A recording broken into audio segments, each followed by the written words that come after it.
آداب۔ ہماری لکھنوی تہذیب کو یوں تو لوگ بہت پسند کرتے ہیں، اپنانے کی کوشش بھی کرتے ہیں، لیکن کچھ چیزیں ایسی ہیں کہ جن کا کچھ مذاق بھی اڑایا جاتا ہے، جس میں ایک خاص بات ہے پہلے آپ۔ آپ کو یاد ہوگا بابی فلم کا ایک گانا تھا جس میں کہا تھا کہ دو نوابوں کی ریل اس لیے چھوٹ گئی تھی ٹرین کہ وہ پہلے آپ کر رہے تھے۔ لیکن کیا آپ جانتے ہیں کہ پہلے آپ جو ہے وہ انس ہے لکھنوی تہذیب کا، ایسنس ہے،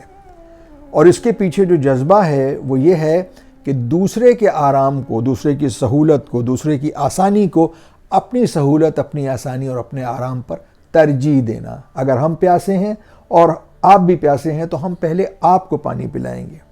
اگر کہیں جا رہے ہیں، راستہ تنگ ہے یا کہیں داخل ہونا ہے تو پہلے آپ چلیے، بعد میں ہم آئیں گے۔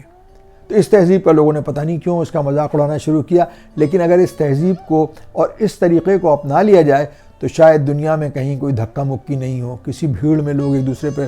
چڑھنے کو آمادہ نہ ہو، بلکہ سب ایک دوسرے کو موقع دیں کہ وہ ان سے پہلے اس سہولت کا فائدہ اٹھا سکیں۔ لکھنوی تہذیب کا ایک اور بہت ایسینشیل ایلیمنٹ ہے، وہ ہے انکساری، ہیوملٹی، اپنے آپ بارے میں انڈر اسٹیٹمنٹ۔ اس کی مثال ہم آپ کو یوں دیں کہ اکثر یہ ہوتا ہے کہ لوگ کسی کو کوئی گفٹ دیتے ہیں یا کسی کے ساتھ کوئی احسان کرتے ہیں تو اس کو جتاتے ہیں، لیکن لکھنؤ میں اس کے برعکس لوگ اس بات کو چھپاتے تھے اور اس طریقے سے پیش کرتے تھے چیزوں کو کہ احسان لینے والے کو، مدد لینے والوں کو اس کا احساس نہیں ہو۔ اس کی مثال یوں ہے کہ نواب مرشد آباد کے خاندان کی ایک شاخ لکھنؤ میں بھی ہے، اور ان کے ایک بزرگ تھے اسحاق علی مرزا صاحب۔ ان کی ایک نظر ہوا کرتی تھی۔ نظر کہتے ہیں جو لوگ اسلامی معاشرے سے، اسلامی تہذیب سے واقف نہیں، ان کو سمجھانے کے لیے ہم کہہ دیں کہ جیسے بھوگ لگتا ہے کسی امام کے نام کا، اس میں تمام طرح کے کھانے ہوتے ہیں، آفرنگز ہوتی ہیں جو غریبوں کو اور ضرورت مند لوگوں کو کھلائی جاتی ہیں، اور جو لوگ کرتے ہیں وہ بھی اس کو تبرک کی طرح سے، پرساد کی طرح سے لیتے ہیں۔ تو ان کی ایک بڑی نظر ہوتی تھی جس میں تمام لوازمات ہوتے تھے۔ سال بھر شہر کے غریب غربا کو انتظار رہتا تھا کہ کب نواب صاحب کی نظر ہوگی اور ہم کو اس وقت اچھے کھانے ملیں گے۔ بہرحال اس معین دن جب لوگ وہاں پہنچتے تھے تو نواب صاحب خود ان کے ساتھ نظر کے دسترخوان پر بیٹھتے تھے، اور اس کے بعد تھوڑی دیر کے بعد کیوں اتنا کھانا ہوتا تھا کہ کوئی اکیلے وہاں بیٹھ کے نہیں کھا سکتا تھا۔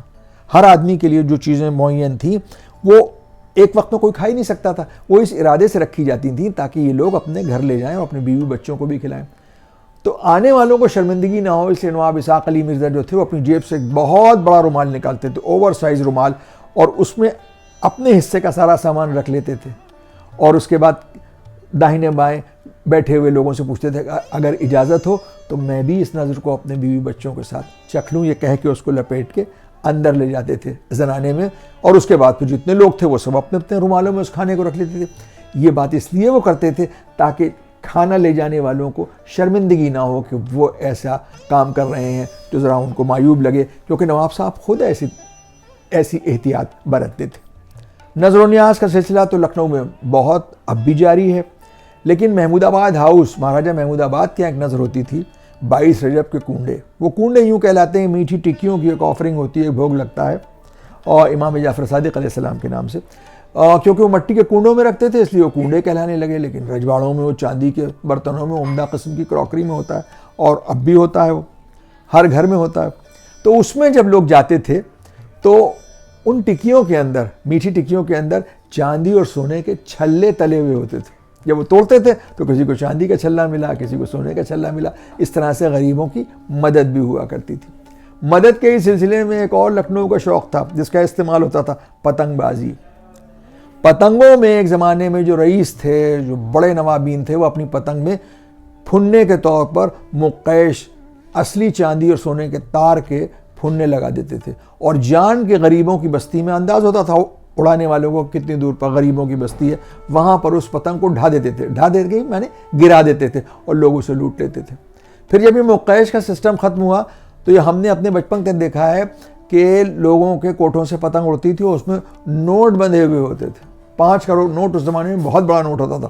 وہ غریبوں کی بستی میں یا کہیں سڑک پہ گرا دیا گیا اور لوگوں نے لوٹ لیا۔ انتظار رہتا تھا خصوصاً جمگھٹ کے دن جب لکھنؤ میں پتنگ بازی بہت بڑے پیمانے پر ہوتی ہے کہ کس نواب صاحب کے یہاں سے پتنگ اڑے گی اور پھر اس میں ہم کو پتنگ کے ساتھ بندھے ہوئے پیسے ملیں گے۔ ابھی ہم نے مرشید آباد ہاؤس کا ذکر کیا تھا۔ لکھنؤ میں کم سے کم 2 مرشید آباد ہاؤس ہیں۔ ایک تو ہے حیدر مرزا روڈ پہ گولہ گنج میں، جس کو مچھلی والا پھاٹک کہتے ہیں، بہت بڑی اراضی تھی وہ، اب بھی ہے، اور وہاں شہر کی سب سے زیادہ بیکریز ہوا کرتی تھیں ایک زمانے میں، جن کو بسکٹ والے کہتے تھے، اب بھی ہیں وہاں پر وہ اسی طرح سے بھٹیاں لگی ہوئی ہیں، جو بسکٹ جو لوکل قسم کے ہوتے ہیں وہ وہیں پر بنتے ہیں۔ ایک مرشید آباد ہاؤس جو ہے وہ پرانے لکھنؤ میں ہے، وہ ہے منصور نگر کی چڑھائی پہ نئے محل کے سامنے، اس کو بھی مرشید آباد ہاؤس ہی کہا جاتا ہے۔ غریبوں کی مدد کے لیے ایک اور بھی ذریعہ تھا، وہ یہ تھا کہ جب کسی کا انتقال ہوتا تھا، کسی کا، خصوصاً اگر کسی عورت، کسی خاتون کا انتقال ہو گیا ہے، تو ان کے 40ویں کی نظر میں، یعنی ان کے نام سے ایک لڑکی کے جہیز بھر سارا سامان دیا جاتا تھا، اس میں نماز کی چوکی، قرآن شریف سے لے کے لیمن سیٹ، ٹی سیٹ، برتن پورے جو کسی لڑکی کو جہیز میں ملتے ہیں، یہاں تک کہ زیور اور کپڑے بھی دیے جاتے تھے۔ اور اگر کسی مرد کا انتقال ہوا تو اسی طرح سے مردوں کا پورا سامان دیا جاتا تھا۔ اس سے لوگوں کی مدد ہو جاتی تھی، اور خصوصاً لڑکیوں کا جہیز جو تھا وہ اس 40ویں کے سامان میں پوری طرح سے مہیا ہو جاتا تھا۔ وقت کے ساتھ ساتھ اس مدد کے انداز بھی بدلتے جا رہے ہیں۔ اب ابھی ہم لوگ کے خاندان میں ہی کہیں گے ایک انتقال ہوا ہے خاتون کا، تو بجائے اس کے کہ کسی کو، کیونکہ اب جہیز کو زیادہ بڑھاوا دیا بھی نہیں جاتا اور دینا بھی نہیں چاہیے، یہ دہیج کا لین دین اچھی چیز نہیں ہے، تو انہوں نے بڑی اچھی ایک احتیاط برتی۔ انہوں نے یہ کیا کہ ان کے گھر کے پیچھے ایک گاؤں نما چیز ہے، اب تو لکھنؤ بہت بڑھ گیا لیکن بیچ میں گاؤں ہیں جہاں نئی کالونیز بن گئی، وہاں پر اس جگہ پر ان کو یہ احساس تھا کہ یہاں پانی کی بہت کمی ہوتی ہے، تو انہوں نے ان خاتون کی یاد میں ان کے 40ویں کے موقع پر ایک ہینڈ پائپ لگوا دیا ہے۔ انکساری کے اور بہت سے طریقے ہیں جو آپ روز اس کو محسوس کرتے ہوں، مثلاً اپنے گھر کو غریب خانہ کہتے ہیں، دوسرے کے گھر کو دولت خانہ کہتے ہیں، اور جب کسی کو دعوت پہ بلاتے ہیں تو یہ نہیں کہتے کہ آپ ہمارے ساتھ کھانا نوش فرمائیے، کہہ بھی سکتے ہیں، لیکن عام طور پر بہت انکساری میں کہا جاتا ہے بھائی ہمارے ساتھ 2 نوالے چٹنی روٹی کھا لیجئے گا۔ یا عید میں کسی کو بلایا نہیں جاتا، لیکن اگر وہ شہر میں نیا آیا ہے، کوئی نیا دوست ہے، اس کو اس بات کا احساس نہیں، اندازہ نہیں ہے کہ بغیر بلائے بھی عید کے دن مبارکباد کے لیے جاتے ہیں، تو اس سے کہہ دیا جاتا ہے بھائی 2 چمچے سویاں ہمارے ساتھ بھی کھا لینا۔ اپنے آپ کو ہمیشہ خادم یا ناچیز کہتے ہیں، کسی نے نام پوچھا تو کہا ناچیز کو فلاں فلاں کہتے ہیں یا خادم کو فلاں کہتے ہیں، لیکن اپنے بیٹے بیٹیوں کو کبھی صاحبزادہ اور صاحبزادی نہیں کہتے ہیں۔ بیٹے کو سلہ مہو کہہ دیں گے، بیٹی کو بیٹیا کہہ دیں گے، لیکن صاحبزادی نہیں کہتے ہیں یا صاحبزادہ نہیں کہتے، یہ تو دوسرے کہیں گے آپ کے بیٹے کو۔